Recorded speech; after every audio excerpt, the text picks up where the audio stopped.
बिस्मिल्लाहिर्रहमानिर्रहीम। नाज़रीन अस्सलाम वालेकुम। मैं हूं आपका मेज़बान साबिर शाकिर वफाकी दारुल हुकूमत इस्लामाबाद से कुछ ताज़ा तरीन इत्तलाआत और हम अपने आपसे शेयर करते हैं। साइफर केस समेटा जा रहा है और आज उम्मीद की जा रही है कि आज साइफर का आखिरी दिन होगा, क्योंकि सलमान सफदर साहब जो हैं वो अपने आर्गूमेंट्स कंप्लीट कर लेंगे और उसके बाद अगर कोई जवाबुल जवाब हुआ तो वो मुख्तसर होगा।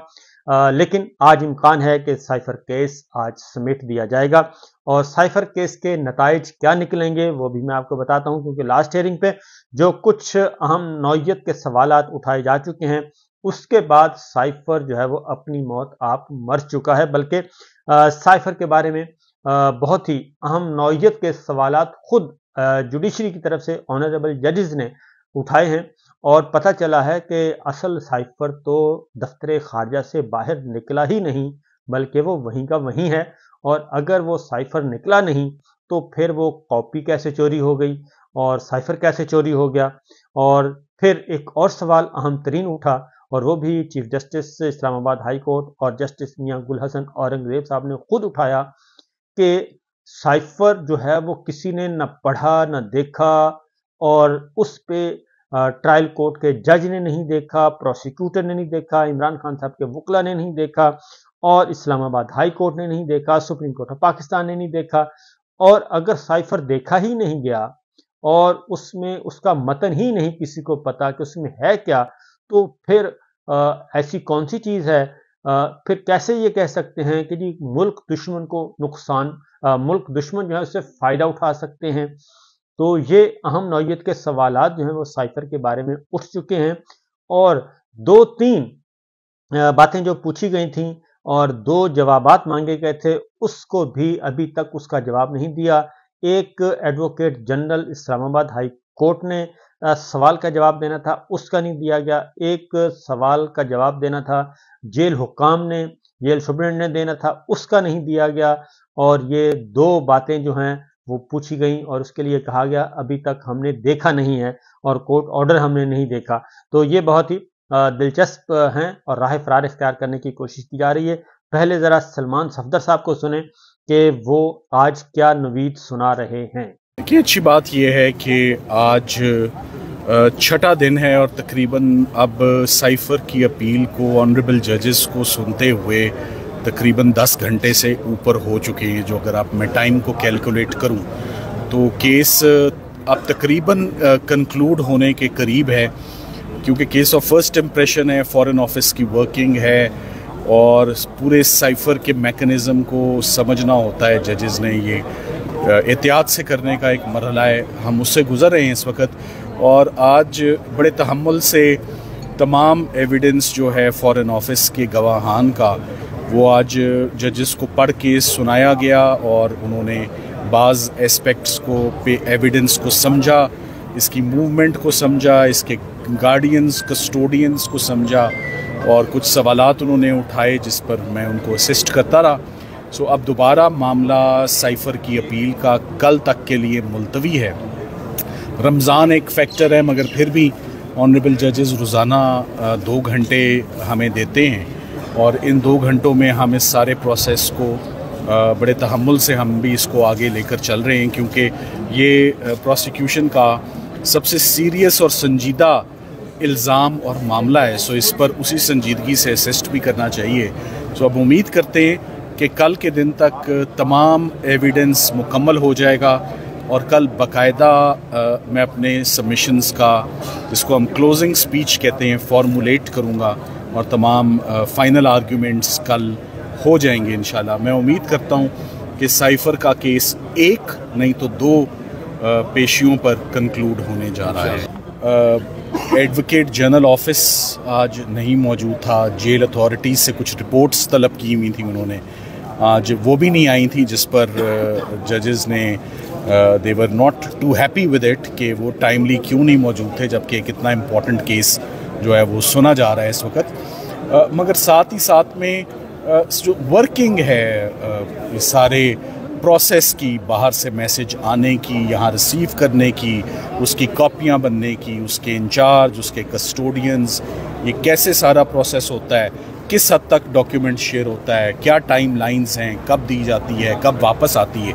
सो ये तमाम बातें आज अपील में हुई। सो आज आई एम श्योर जज साहब के आगे काफ़ी क्लैरिटी है, दोनों जजेस के आगे, कि ये साइफ़र की मूवमेंट क्या है और इसके प्रोटोकॉल्स क्या हैं और रूल्स क्या हैं, लॉ क्या है जो साइफ़र के सारी मूवमेंट को और इसकी कॉन्फिडेंशियलिटी को और इसकी डिस्ट्रक्शन को रेगुलेट करता है जो कानून।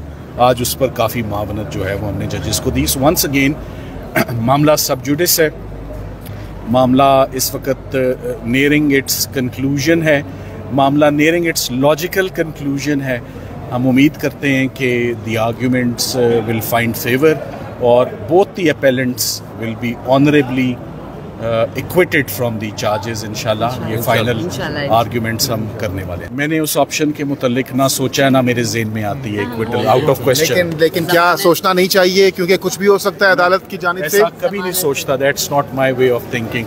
This is a case of acquittal and there will be acquittal. वैसे जिस तरह लग रहा है जिन टेक्निकलिटीज पे खेला जा रहा है उससे तो वही रिमांड बैक के चांसेस लग रहे हैं। मुझे ये लगता है आप जब भी मुझसे सवाल पूछते हैं, आप रिमांड के ऊपर सवाल पूछते हैं, जब मैं आपको एक बात बता देता हूँ, देखिए जब एक अपील को सुनते हुए इतने दिन हो चुके होते हैं, ये हरगिज़ रिमांड की तरफ नहीं जा रहा। आपका सवाल हमेशा रिमांड की तरफ आप ले जाना चाहते हैं और कोई नहीं जा रहा, बस सिर्फ यही कह सकते हैं। ये है कि हमें माजी में देखा है बल्ले का निशान अदालतें ऐसे ही कर रही हैं जिसका नुकसान पार्टी को हो रहा है। मैं समझता हूँ कि बहुत अच्छा एडजुडिकेट कर रहे हैं दोनों जजेस और हम भी एहतियात से चल रहे हैं। सो इंशाल्लाह अच्छा, हमारे सवालों से नई राहें खुले। अच्छा, इसलिए सलमान सफदर साहब, आपने 25 रमज़ान की बात की थी कि खान साहब की रिहाई हो सकती है, दीगर मरवत साहब भी कह चुके हैं, तो क्या अभी आप उस बयान पर कायम हैं?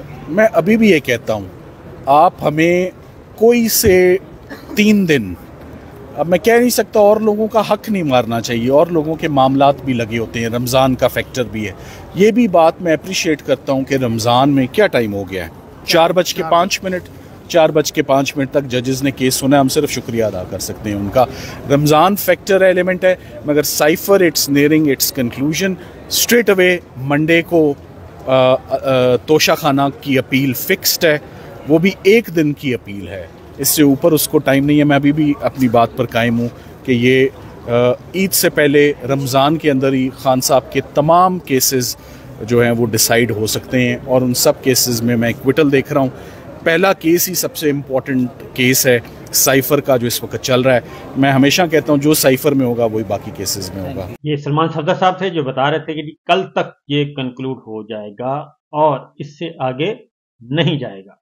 तो 1-2 पेशियों का वो कहते हैं कि मामला है, अगर टाइम पूरा मिल गया तो ये केस कल से भी पहले ख़त्म हो सकता है। अब आपको सुनवाते हैं ख़ास तौर पे अलीमा खान साहिबा का एक स्टेटमेंट, और उन्होंने भी गुफ्तगू की है, और उन्होंने राना सनाउल्लाह साहब के बारे में भी गुफ्तगू की है कि किस तरीके से इमरान खान साहब को कत्ल करने की धमकियां खुलेआम और कौमी टेलीविजन चैनल्स पे बैठ के दी जा रही हैं।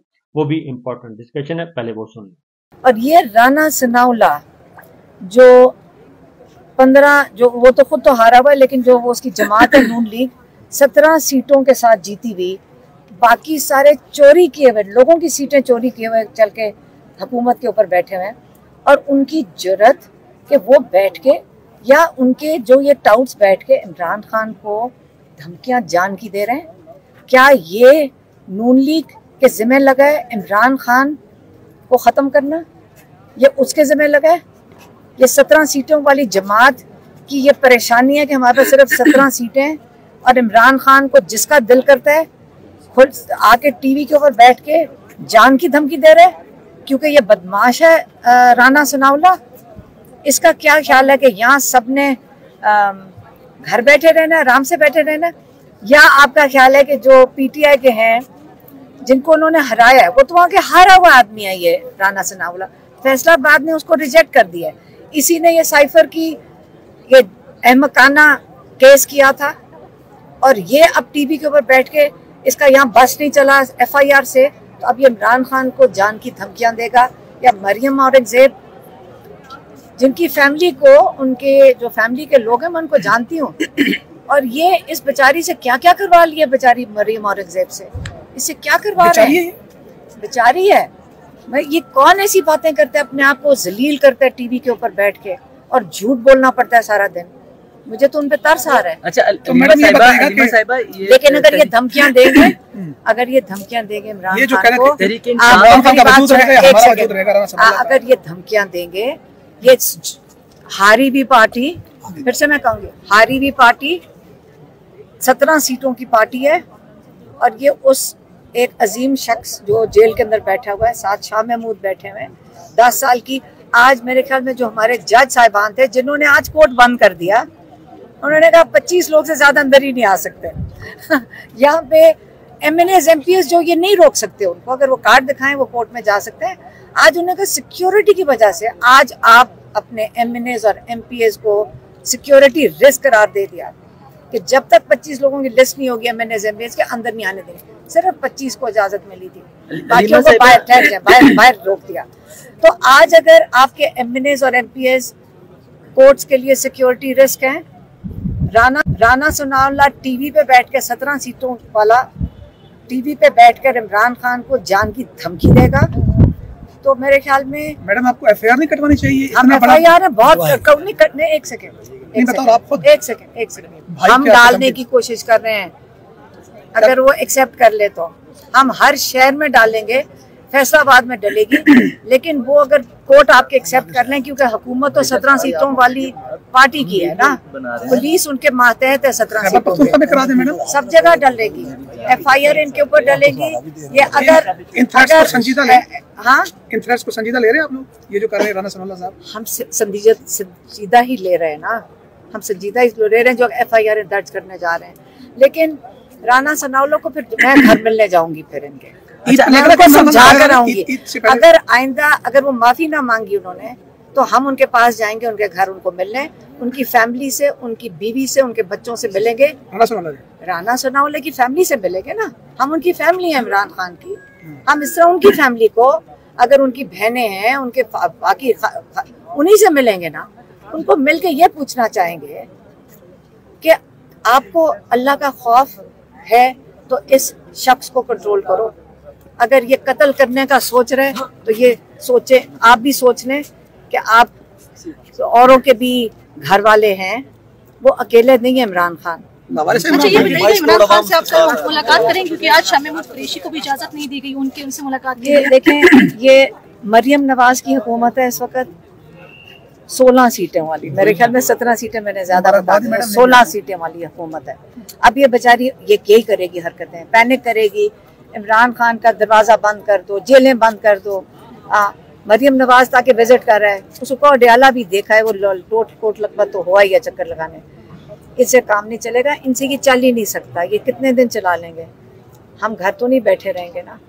तो मरियम नवाज को थोड़े दिन ये कर लेगी, कितने दिन 16 सीटों पे नहीं चल सकती। मैडम को एस्टैब्लिशमेंट से कोई पैगाम आपकी तरफ से या कोई मुज़ाकरात की? देखें, मुज़ाकरात छोड़ें, इस वक्त केस है यहाँ पे, इमरान खान को कन्विक्शन खत्म होनी चाहिए बस, और शाह महमूद की जो यहाँ लगी हुई है अहमकाना केस है। जज भी आज इसके ऊपर, उनको समझ नहीं आ रही थी कि केस किस चीज़ के ऊपर किया हुआ है। अच्छा। तो जब नहीं पता किसी को कि केस किस चीज़ पे है, तो खत्म करें कन्विक्शन, बस कर दें ये ड्रामा। अब ड्रामे की आखिर आ गई है ना, अब डोनाल्ड लू पे बात करें। जी सवाल यही है कि डोनाल्ड लू के बयान के बाद, एक सेकंड, डोनाल्ड लू के ऊपर बात करें। देखिए, आज पाकिस्तान को ये तो समझ आ गई कि जो हम समझते हैं डोनाल्ड लू पाकिस्तान का वाइसरॉय है, आज उसको, इनको पाकिस्तानियों को ये समझ आई कि वहाँ सरकारी अफसर को, जो इलेक्टेड रिप्रेजेंटेटिव होते हैं, जो लोग होते हैं, जो अवाम होती है, उनके नुमाइंदे सवाल जवाब कर सकते हैं। आज उसकी जब उसको बुलाया गया, उससे यही पूछा गया, उसने क्या कहा? मैंने तो कहा ही कुछ नहीं है। तो उसने सच बोला है या झूठ बोला है? अब ये कौन फैसला करेगा? साइफर के अंदर है ना सच। हमारा असद मजीद जो इतने अच्छे इतने काबिल रिस्पेक्टेबल आदमी है, उसने क्यों झूठ बोलना था? डोनाल्ड लू ने झूठ बोला है अपने वो जो पब्लिक रिप्रेजेंटेटिव्स के आगे। ये आपने गुफ्तगू सुनी सलमान सफदर साहब की और अलीमा खान साहिबा की। तो मामला काफी एक तरफ तलखी की तरफ जा रहा है, और राना सनाउल्लाह साहब की जो धमकियां हैं उनको संजीदा ले लिया गया है, और FIR दर्ज करवाने का सिलसिला भी शुरू हो चुका है। तो देखते हैं कि मामला किस तरफ जाता है। तो बहरहाल आज या कल साइफर का केस जो है वो अपने अंजाम को पहुंचने वाला है। इजाजत दीजिए, अल्लाह हाफ़िज़।